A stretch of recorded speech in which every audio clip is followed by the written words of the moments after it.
Hello everyone, आप सभी का स्वागत है आपके अपने ही channel cake for you by Yashika में। तो आज यहाँ पर आपको 2 टिन दिख रहे होंगे। ये एक्चुअली ना मेरे पास जो ऑर्डर था वो एक ही केक का था और ये केक ना मुझे 2 टियर में बनाना था। तो आज का जो ऑर्डर है वो है मेरे पास 3 केजी चॉकलेट फ्लेवर केक के लिए। तो 3 केजी केक बनाना है और 2 टियर में बनाना है, तो इसके लिए चलिए आगे वीडियो में बात करते हैं स्पॉन्जेस के बारे में। तो स्पॉन्जेस बेक करने के लिए जो मैंने टिन साइज यूज़ किए हैं वो है 9 इंच एंड 6 इंच। तो ये जो बेस वाला आप स्पॉन्ज देख रहे हैं इसको मैंने 9 इंच के टिन में बेक किया है और इस टिन में ना मैंने 2 केजी केक के लिए बैटर डालकर ये स्पॉन्ज रेडी किया है। यानी कि ये जो मेरा स्पॉन्ज है इसका वेट है 1 केजी। और यहाँ पर देखिए जो क्रीम है ना, क्रीम में मैंने चॉकलेट गनाश को ऐड कर लिया था, क्योंकि जो चॉकलेट फ्लेवर केक बनाने के लिए मैंने चॉकलेट क्रीम रेडी की और फिर उसके बाद मैंने यहाँ पर ना केक की क्रम कोटिंग को स्टार्ट कर दिया है। और यहाँ पर सोकिंग करने के लिए मैं आपको हमेशा बताती हूँ कि गर्म पानी कीजिए और पानी बॉईल करते हुए ही आप उसमें बीच में शुगर एंड कॉफ़ी पाउडर डाल दीजिए। आप इंस्टेंट कॉफ़ी का यूज़ कर सकते हैं। जब वो अच्छे से बॉईल आ जाए तो फिर गैस बंद करते साथ में ही आप उसमें कोको पाउडर ऐड कर दीजिए। कोको पाउडर ऑप्शनल है, आप डाल भी सकते हैं या स्किप भी कर सकते हैं। और फिर इस वाले लिक्विड को आप रेडी करके ठंडा कर लीजिए, फिर आप उसको सोकिंग में यूज़ कर सकते हैं।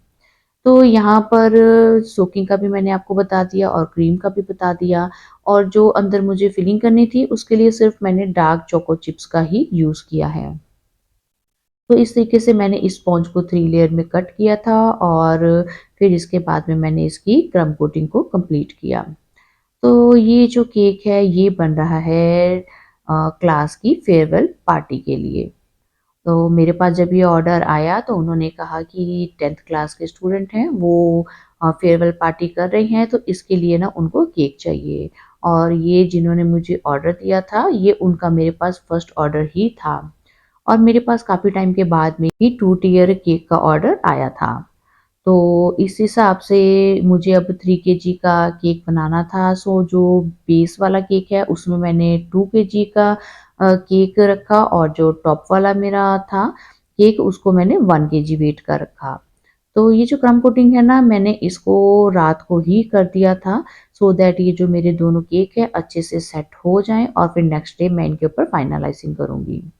अब ये जो आप स्पॉन्ज देख रहे हैं ये मैंने 6 इंच के हाइटन टिन में बेक किया है और इसमें से ना मैं 4 स्लाइसेस कट करूँगी। मैं चाहती तो 3 स्लाइस भी कट कर सकती थी, बट मैंने ना 4 स्लाइसेस रखी क्योंकि मैं चाह रही थी जो टॉप वाला केक है ना वो बॉटम वाले केक से ना थोड़ा-सा हाइट में हो।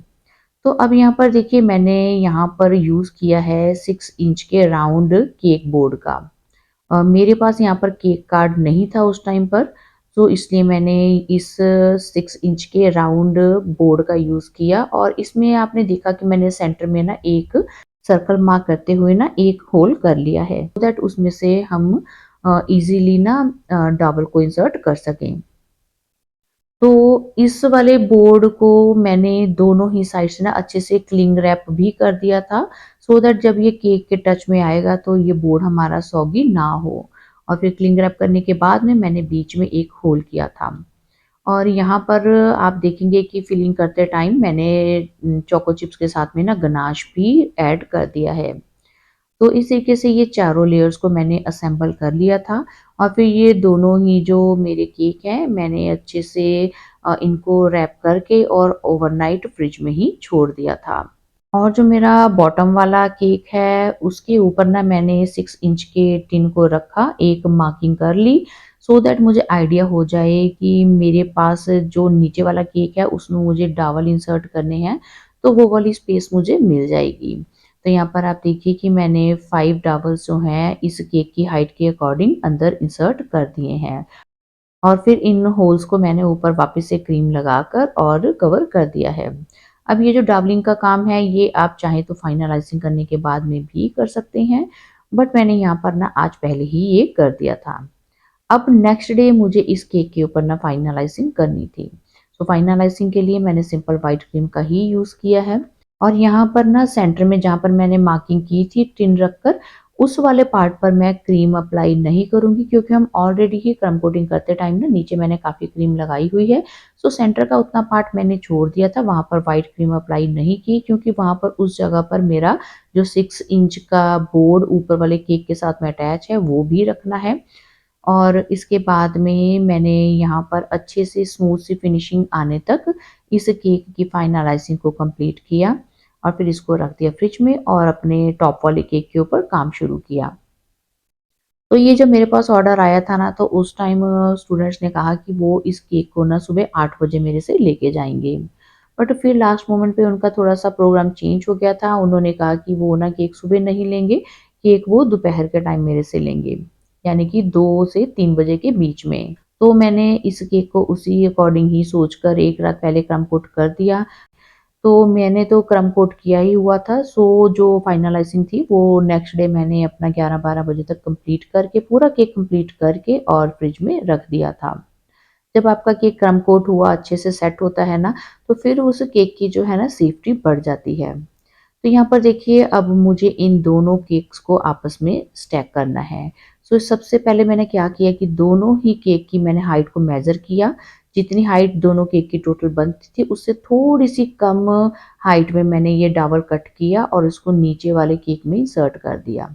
फिर ऊपर वाले केक को ना मैंने धीरे से बोर्ड से उठा लिया और क्योंकि इस वाले केक के नीचे हमने एक बोर्ड अटैच किया ही हुआ है, सो यहाँ पर धीरे से मैंने उस बोर्ड वाली जगह पर ही ना अपने हैंड्स के साथ में इस केक को लिफ्ट किया और फिर जो हमने अंदर एक होल किया हुआ है उसी में से मैंने इस डॉवल को अंदर इंसर्ट करते हुए और धीरे-धीरे ये जो टॉप वाला केक है इसको नीचे लाते हुए छोड़ दिया।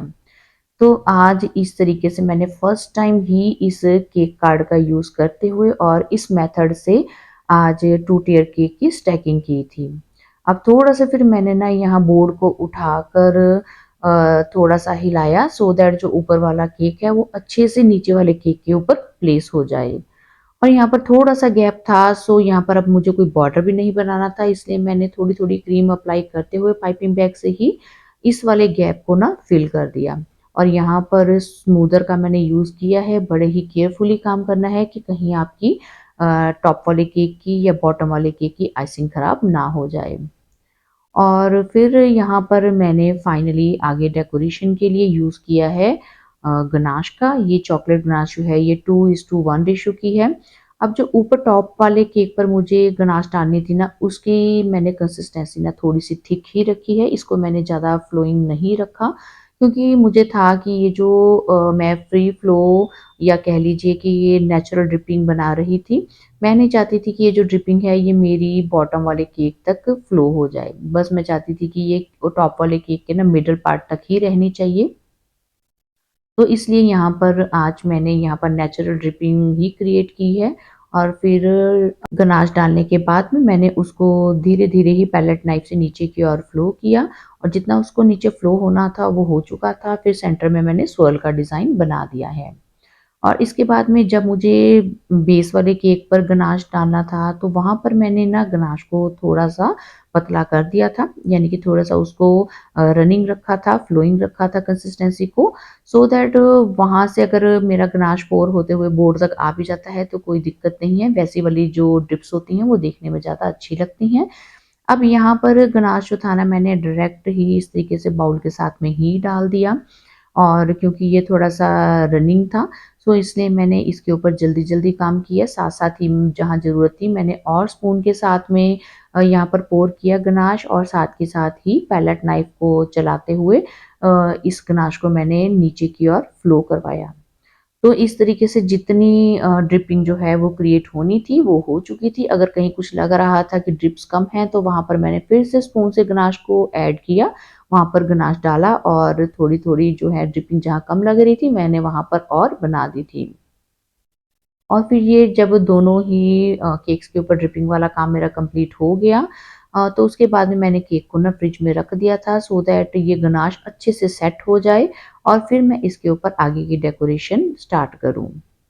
तो कहीं-कहीं जो है ना गनाश वो मेरे टॉप वाले केक के ऊपर भी लग गया था जब मैं नीचे वाले केक पर गनाश डाल रही थी बट उतना चल जाता है, मैंने सोचा कि उसको मैं फाइनल डेकोरेशन करते हुए हाइड कर दूँगी। अब थोड़ा बहुत जो गनाश मुझे लग रहा था बोर्ड पर ज़्यादा है, उसको मैंने स्मूदर से उठा दिया था। अब कुछ देर फ्रिज में केक रखने के बाद में मेरा जो गनाश है अच्छे से सेट हो गया था। तो उसके बाद में मैंने फाइनल डेकोरेशन को स्टार्ट किया। तो फाइनल डेकोरेशन के लिए कुछ मैंने चॉकलेट मोल्डिंग्स रेडी की और कुछ मैंने जो है रेडीमेड चॉकलेट का भी यूज़ किया और कुछ कहीं पर मैंने स्प्रिंकल डाल दिए और कुछ मैंने वेफर रोज़ का भी यूज़ किया।